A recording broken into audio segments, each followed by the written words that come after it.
지금부터 제9회 전국 대학생 통일 토론 경연대회를 시작하도록 하겠습니다. 지금도 앞으로 많은 파트너분들하고 같이 통일을 위해서 준비하면서 노력하고 있습니다. 그래서 오늘도 이 또 저희의 또 지원 프로그램 중에 하나가 이 통일 토론대회입니다. 그래서 오늘도 우리 재단 입장에서는 여러분과 함께 돼서 너무 기쁘고요. 오늘 좋은 경쟁, 좋은 심사 기대하겠습니다. 하여튼 여러분들 오늘이 또 의미 있는 시간, 의미 있는 자리 되시길 바라겠습니다. 여러분들이 이때까지 정말 열정과 그 노력에 정말 뜨거운 박수를 보내고 통일에 관심을 가져주셔서 정말 감사드립니다.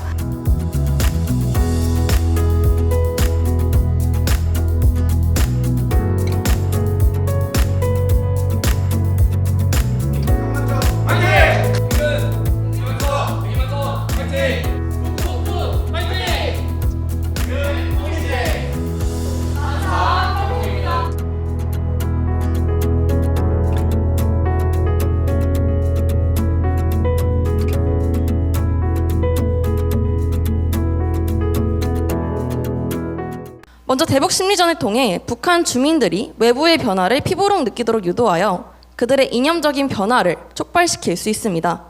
대북 심리전은 오히려 북한 주민의 기본적인 인권을 위협할 수도 있는 역효과를 양산할 가능성이 크다고도 볼 수 있습니다. 대북 심리전을 이용해서 인권을 변화시킬 수 있다 했는데 구체적으로 어떤 내용, 그러니까 방법과 수단이 아니라 무슨 내용으로 할 것인지도 설명을 해주시면 좋겠습니다. 체제 변화를 목적으로 하는 것이 아니냐, 대북 심리전 자체가. 저희가 말하고자 하는 대북 심리전은 체제 변화가 목적이 아니라 이런 체제 변화의 일부 가능성을 인정하면서도 이런 체제 위협을 통해서 이들이 국제적인 협상장에 나오도록 하는 것이 목적입니다. 대한민국 정부는 헌법상 의무를 다하기 위해 대북 심리전을 통해 북한 주민에게 인권 침해에 대한 알 권리를 보장해 줘야 합니다. 헌법상 북한 주민도 대한민국 국민으로 보는 것이 일반적 견해입니다. 대북 심리전의 목적인 북한의 내재적 변화는 오히려 북한 정권의 통치 체제를 강화시켜 주민의 인권을 억압하는 결과적 모순을 낳을 것입니다. 북한의 인권 침해 강화 조치에 대한 대안 없이 무책임하게 이러한 대북 심리전을 주장하는 것은 아닌지 답변 부탁드립니다. 수뇌부를 압박해서 북한의 태도를 변화시킬 수 있다고 말씀해 주셨습니다. 하지만 저는 오히려 이것이 북한 당국의 강력한 반발을 초래할 수 있다고 생각하는데요. 북한 당국의 입장에서 대북 심리전은 명백한 적대 행위이기 때문입니다.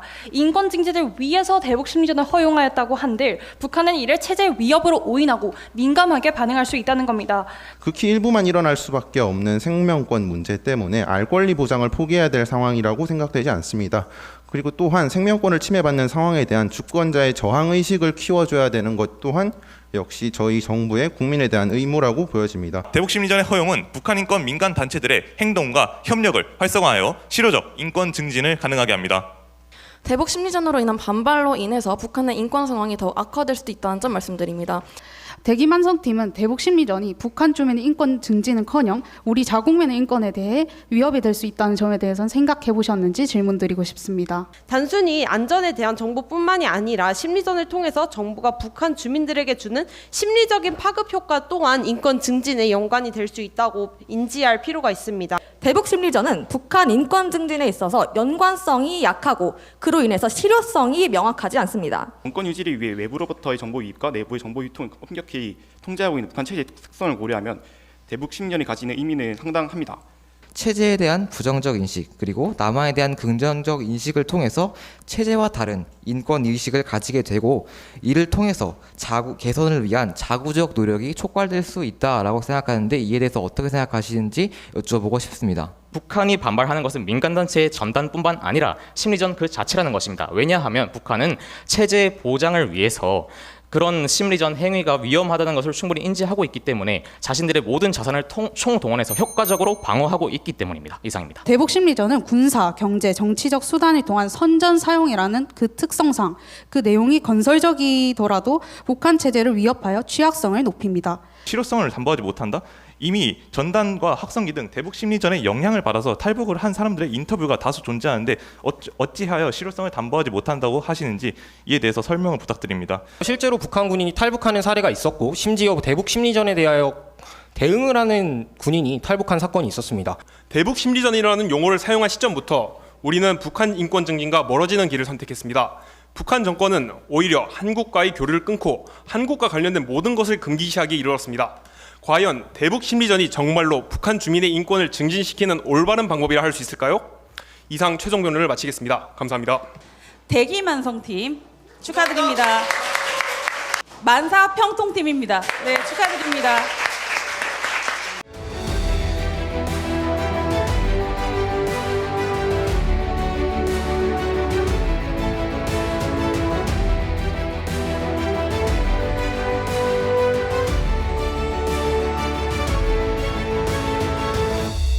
북한 주민들의 생명권을 직접 침해하는 식량난 문제는 핵무기 개발 및 유지에 소모되는 막대한 비용과 핵 보유로 인해 시작된 대북 제재의 장기화에서 비롯됩니다. 즉, 북한 인권 문제와 핵 문제는 독립적일 수가 없습니다. 또한 핵 문제와 인권 문제를 동시에 논의한다면 핵무기 감축, 핵시설 폐기 등에 따라 한국 측의 인도적 지원을 늘리는 방안 역시 함께 고려해 볼 수 있습니다. 현재 북한은 타국의 인권 문제 개입에 대해서 체제 전복 시도로 해석하는 등 강력하게 반발하고 있기 때문에 연계 전략을 받아들이지 않을 가능성이 높습니다.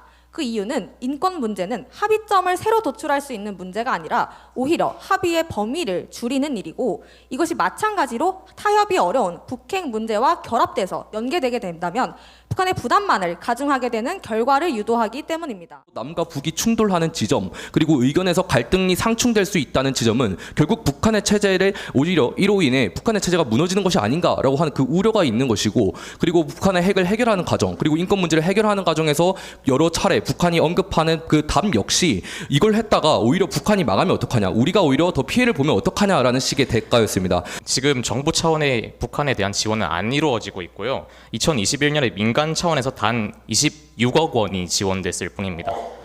이런 상황을 봤을 때 연계를 하게 되면 이런 경향이 당연히 더 심해지고, 이제 비핵화가 교착 상태에 빠졌을 때 아예 북한에게 아무런 지원도 하지 않는 이러한 경향을 더 강화시킨다면 결국 북한 인민들의 기본적 이제 의식주적 자유가 침해된다는 그런 말씀을 드리는 겁니다. 그리고 그 부분 핵 협상은 필연적으로 대북 제재 완화나 강화 등의 조정이 필요하고, 이를 보면 결국 핵 문제와 인권 문제는 본질적으로 연결이 돼 있는데 그 연결이 없이 연계를 끊어내고 불필요한 이유가 도대체 무엇인지 저희는 구체적인 답변을 듣고자 합니다. 핵 문제에도 비핵화에 대해서 강경하게 북한이 반대하고 있고, 인권 문제에 대해서도 언급만 하더라도 민감한 반응을 보이고 있습니다. 이 둘을 결합해서 연계한다? 오히려 더욱 현실성 없고 실현 가능성이 없는 전략만 도출되게 되겠지요. 비핵화 협상의 자리에서 이러한 인권 문제를 같이 공식으로 다루는 것을 제시를 하고 있는 것입니다. 그리고 저희 측은 이 민간을 완전히 배제하는 방식이 아닙니다. 근데 왜 연계 방식을 택한다고 해서 민간을 왜 배제해야 된다고 생각하는지에 대해서 답변을 해주시면 감사하겠습니다. 저는 오히려 이것을 같이 연계해서 해결하려고 시도했을 때 인권 문제가 조속히 해결되어야 함에도 불구하고 차순위 의제로 계속 밀릴 수밖에 없다는 사실 강조드리고 싶습니다. 과거 이명박 정부가 핵과 인권을 연계해서 해결하려고 했을 때도 북한은 이에 응하지 않았습니다. 이때 연계하자는 것은 그저 인권을 방치하자는 말과 동음이의어라고 생각합니다. 그렇기 때문에 이젠 과감히 정책의 방향키를 선회해야 합니다. 인권 의제가 계속하여 후순위를 떠밀리는 관행을 끊기 위해서 핵 문제와 인권 분리해서 생각해야 합니다. 그를 통해서 공식적으로 비핵화 문제를 다루되 인권 문제는 다른 영역에서 다뤄줘야 함을 역설하는 바입니다. 첫째, 핵 문제와 인권 문제는 본질적으로 연계되어 있기에 해결 역시 연계하여 접근해야 합니다. 둘째, 인권과 안보 연계를 통한 문제 해결의 실효성은 역사적인 사례를 통해서도 입증됩니다. 셋째, 장기적인 측면에서 일관된 기조를 바탕으로 문제의 근본적인 해결에 기여할 수 있습니다. 역사를 과거와 현재와의 끊임없는 대화라고 하는 이유는 역사를 배우면서 현재의 진전을 꿈꿀 수 있기 때문입니다. 성공적이었던 과거의 연계 사례들을 통해서 이제는 효과적으로 문제 해결을 수행해야 할 시기임을 배울 수 있습니다. 두 문제의 연계를 통해서 시너지를 내는 긍정적인 효과를 제고해야 함을 강조하며 이상 찬성 측 결론 마무리하도록 하겠습니다. 수고 많으셨습니다.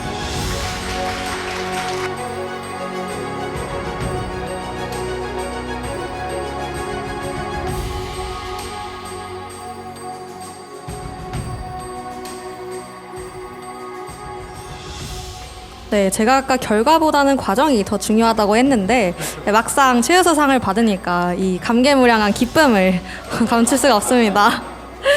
네, 다만 이제 기쁨은 좀 제껴두고 말씀해주신 심사평을 들으니까 이제 저희가 준비했던 과정에서 사실 좀 미흡했던 부분이 있었던 것 같습니다. 그래서 좀 감정은 오늘까지만 기뻐하고 내일부터는 좀 더 사실 팩트체크를 잘 하고 논리를 좀 더 확고하게 할 수 있는 방법에 대해서 탐구해 보도록 하겠습니다. 감사합니다. 현 정부가 어떤 통일 정책을 펼치고 있는지에 대해서 다소 좀 관심이 없었던 스스로를 돌이켜 보면서 주관적인 의견만을 강조하고 다른 사람들의 의견을 배척하는 어떤 기존의 현재 정치 관계에서나 사람 여론에서 대두되고 있는 문제들을 다소 반성하고 돌이켜 보면서 조금 더 열려있는 사고를 통해 다른 사람들의 이야기를 많이 듣고 내 생각에 어떤 부분이 잘못되었는지를 고민하는 그러한 습관을 가지도록 좀 더 노력하겠습니다. 그리고 그런 기회를 주신 여기 대회 측에 대단히 감사하다는 말씀 드리며 마치겠습니다.